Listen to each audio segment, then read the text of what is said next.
What's up YouTube, j'espère que vous allez bien. Alors aujourd'hui je se retrouve dans une nouvelle vidéo YouTube. Alors aujourd'hui je vais vous partager une story time qui est totalement vraie les amis, puisque je suis sur un forum dans lequel on peut discuter, s'entraider, raconter ses histoires, etc. Et du coup j'ai repris l'histoire d'une personne qui a vécu une EMI. Alors pour ceux qui ne savent pas c'est quoi une EMI, c'est tout simplement une expérience de mort imminente. Et du coup ça, je vous explique en gros en fait, quand vous mourrez apparemment vous voyez des choses, et du coup quand vous re-rentrez dans votre corps vous avez vu ce qui se passe. Et du coup la personne elle a décidé de raconter qu'est-ce qui s'est passé. Et du coup si vous avez vécu ce genre d'expérience, n'hésitez pas à nous écrire en commentaire pour qu'on puisse partager votre histoire également les amis.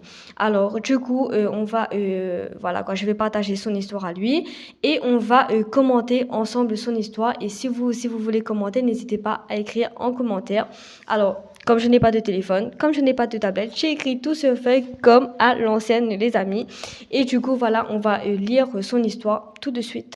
Alors les amis, il dit dans son histoire, je vous lis ce qu'il a écrit. Au risque de paraître fou, j'aimerais partager ce chapitre de ma vie.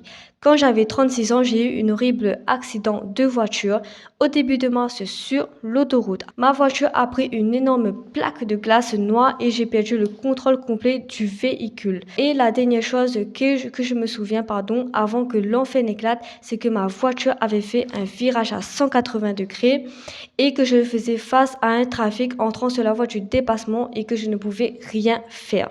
Alors comme il explique dans son histoire, il ne pouvait rien faire face à les situations. En fait, c'est arrivé directement sur lui et du coup sa voiture a fait un virage à 180 degrés. C'est quand même fou les gens. Du coup, il dit dans la suite de son histoire, j'ai ensuite lâché le volant et j'ai dit d'une voix très calme, aujourd'hui je vais mourir. Alors franchement les amis, de se dire qu'on va mourir, c'est quand même quelque chose de fou pour ma part. Ensuite, il dit, je me souviens d'avoir fait un vœu, c'est de 1, je veux tuer personne. Et de 2, si je reviens en un seul morceau ou rien du tout. Du coup, c'est arrivé comme ça, son accident. Et du coup, il veut pas revenir, du coup, défiguré et de vivre comme ça. Il préfère, du coup, mourir. Ensuite, il dit, puis quelque chose de très bizarre s'est produit ce jour-là. Je n'ai pas toujours d'explication à ça. Je n'ai pas d'explication logique. Je veux juste dire que je ne suis pas croyant. Ok, je suis dans ma voiture, j'attends de mourir et je me souviens d'avoir ressenti aucune peur. Mais un étrange sentiment de calme m'a enveloppée et j'espérais que mon frère se souvienne où j'avais planqué mon testament dans la maison. Alors franchement, c'est totalement fou les gens, puisqu'il pense qu'il va mourir, il sait qu'il va mourir. Ensuite, il dit, quoi qu'il soit, cette couverture invisible de chaleur m'a enveloppée. Mon pare-brise s'illuminait, de cette belle teinte jaune pâle et chaude, de toutes sortes de teintes blanches. Et cette présence, comme il dit, semblait voler ou flotter vers moi avec ses bras étendus. Et comme s'il passait à travers de la fenêtre du pare-brise pour m'embarrasser ou me prendre dans mes bras ou me tirer de la sorte, je n'ai aucune idée, dit-il. Quoi qu'il en soit, en regardant cette présence, je ne pouvais pas voir le visage.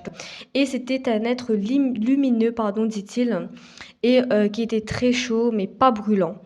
Je ne savais pas si c'était une femme ou un homme et je me suis dit, je suis mort, ils viennent me chercher. Donc, ensuite, je me réveille dans une position bizarre. Tout d'un coup, il se réveille et il gèle presque de tout le côté gauche et mon corps était immergé dans de l'eau froide, très très froide, il dit. Du coup, il se réveille tout d'un coup comme ça après avoir vu tout ça. Je vous ai épargné les détails, mais j'ai eu 2 vœux exaucés. Alors oui, comme je vous ai dit, les vœux en premier lieu, qu'il voulait tuer personne, si je me rappelle. Et la deuxième chose, c'était qu'il voulait revenir, voilà, en un seul morceau ou rien du tout. Et j'avais 2 côtes cassées et une grave commotion cérébrale. Et j'ai souffert d'une perte de mémoire de quelques mois. Mais c'est quand même quelque chose de fou de perdre la mémoire aussi, qu'on se souvienne de rien et tout. Ça prend du temps pour revenir, mais heureusement qu'il a retrouvé sa mémoire, quoi. Ensuite, il dit, du coup, cette présence jusqu'à ce jour, je ne peux pas l'expliquer, j'en ai aucune idée. Voilà. Alors, du coup, Pardon, excusez-moi. Il raconte son histoire d'une expérience de mort imminente et du coup, il raconte en gros qu'il a vu quelque chose et il ne sait pas qu'est-ce que c'est, il n'est pas croyant. Et du coup, j'aimerais que vous aussi, vous me dites qu'est-ce que vous en pensez de ça, qu'est-ce que, voilà quoi, vous en pensez de cette histoire. Et du coup, cette story time est terminée. C'était quand même quelque chose de fou, quoi, puisque c'est pas quelque chose que, voilà quoi, on entend tous les jours. Et du coup, franchement, j'aimerais aussi, voilà quoi, connaître d'autres personnes qui ont fait ce genre d'expérience, puisque c'est quand même une chose de fou, quoi, de voir des choses, parce qu'on se demande tous qu'est-ce qu'il y a après la mort. Donc, du coup, les amis, cette story time est terminée. Je vous dis, du coup, à samedi prochain pour une nouvelle story time. Si vous avez aimé cette vidéo, n'hésitez pas à mettre un j'aime pour m'encourager à faire d'autres vidéos. N'hésitez pas à partager cette vidéo au max, les amis. Et du coup, n'hésitez pas aussi à vous abonner, à activer la petite cloche pour ne pas manquer à la notification de la prochaine vidéo qui va arriver, les amis. Du coup, je vous embrasse très très fort, je vous fais de gros bisous et je vous dis à la prochaine pour une nouvelle vidéo. Bye bye!